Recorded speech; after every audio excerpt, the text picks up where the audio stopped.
to analyze the importance of the working in abroad and the working abroad, how affect our career development. So that can be your working abroad can be like in paradise, like I show here, or the bloody working camp. So at the end of this presentation, I want you to realize that there are many different options to go and work apart from your own country or your own city. So you will be seeing where are those places. The second thing that in order to be effective and finding the job, what skills you are required to and how you can get those skills. And the third one is the overcoming to some issues like a cultural shock and the cultural differences and the work ethics and etc. Right? So if we start with the first one, the skills required. So when you let's say understand or when you let's say research where you want to work, in what areas in the world you want to work, the first thing that first skills you need to see the language in those areas. Most of the places, maybe English is the let's say working language, but the areas and some places that people speak English, but in order to communicate better, you need to learn their own language. Not let's say poem level, but for some professional, sometimes even just a communication level, right? And for the English-speaking world, I have also example, actually story of it, right? So one of the my previous project managers told one of the English guy, so he was speaking as normal, the proper English accent, but he's coming from Manchester probably, and it is hard to understand what he's talking about. And while he was speaking with other members of the team, my project manager just stopped him and said that go and learn English again. So it is just not a good way to tell, but what he meant actually, try to speak slowly, try to get rid of the jargons, get rid of even some phrasal words, because most of the people who learn English to just work, they might not know those stuff. And if they try to let's say overcome their accent to work like a standard English, not the Queen's English, but some kind of understandable English, right? So this was the story, and from there, so he was saying that I have an English, let's say, candidate, and I have a, let's say, Norwegian candidate. But the English candidate was speaking his own accent, and other one is the proper accent. So he's much more, let's say, wants to get him on board rather than the English one. And for, let's say, there are three different zones maybe for Russian, let's say, speaking words. Which most of them, let's say, oil-rich countries like Kazakhstan, and there are some, again, the Russian cities, obviously all those stuff before the Ukrainian war, but there were many places that construction professionals can go and get a proper large, big contract and to try and get more experience from them. So if you know a little bit of some bit of their language, for example, Russian, so you may work more than 6-7 countries in the world.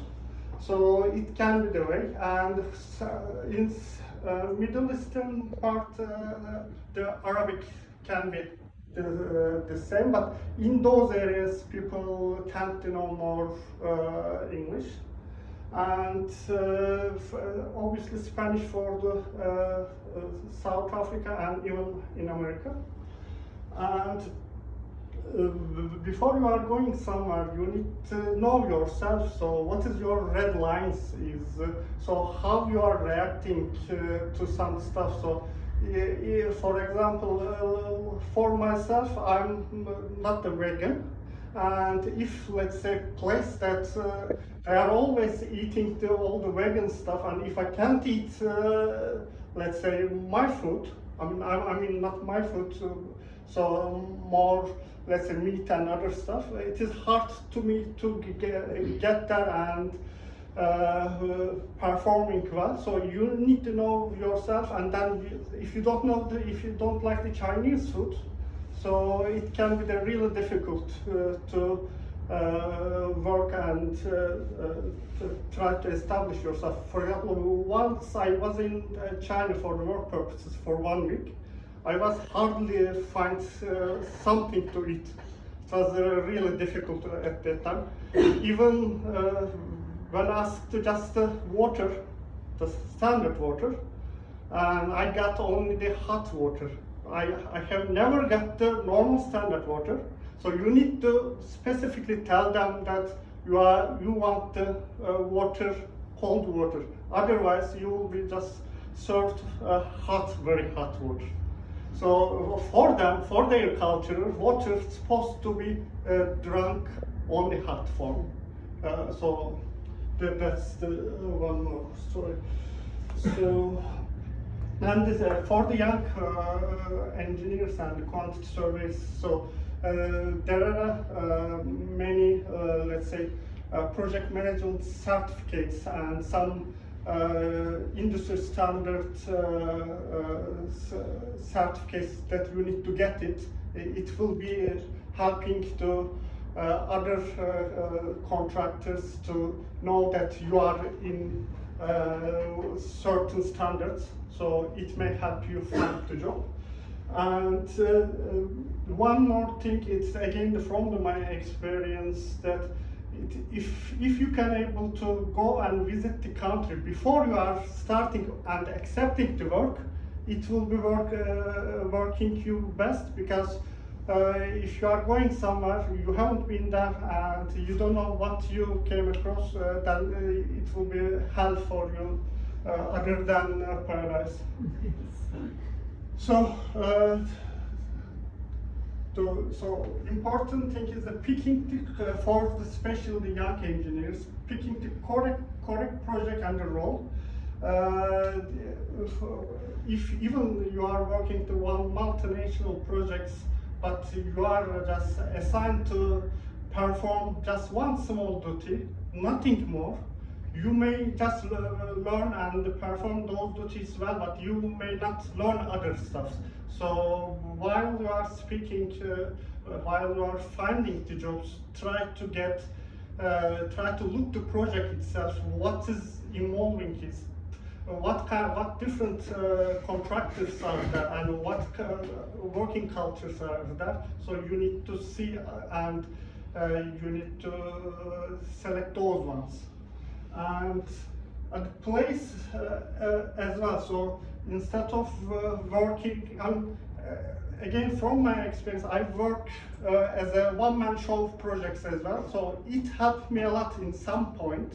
I learned something from the scratch, but just not the right way maybe. But it was difficult to get it. But if you have a chance to work under the good manager, the thing that you are learning in 1 year, you can learn in 1 month. So especially for the young engineers and quantity surveyors, picking the right people sometimes much important than working in the big project or the prestigious project.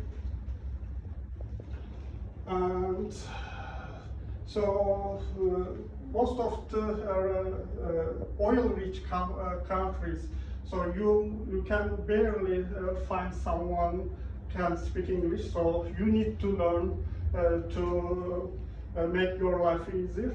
But pay rate can be very high. But another thing, then you can't find any place to spend.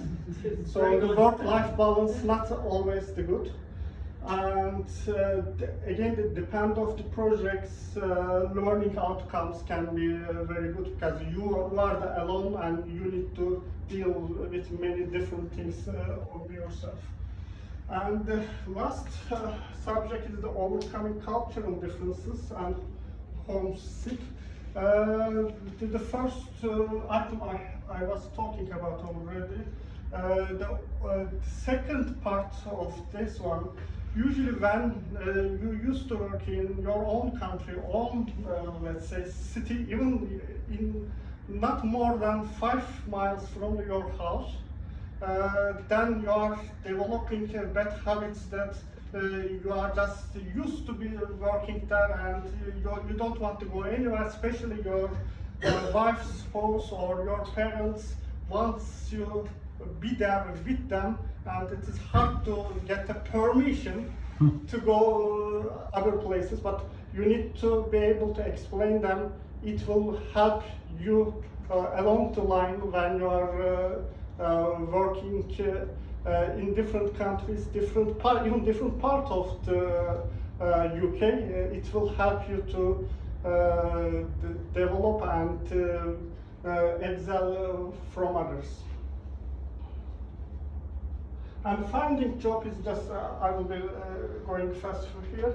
So as all of our, we know that we need to generate proper LinkedIn profile, make a networking, and we need to be aware that for different countries there are different job agencies, and we need to register with them, and we need to keep contact with them.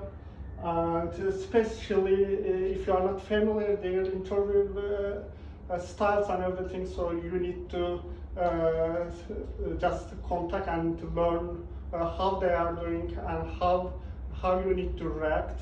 And you need to be calm when they are asking the stupid questions, because it is the way they are working, and you are expecting usually engineers or quantity service who knows the business, but they are not.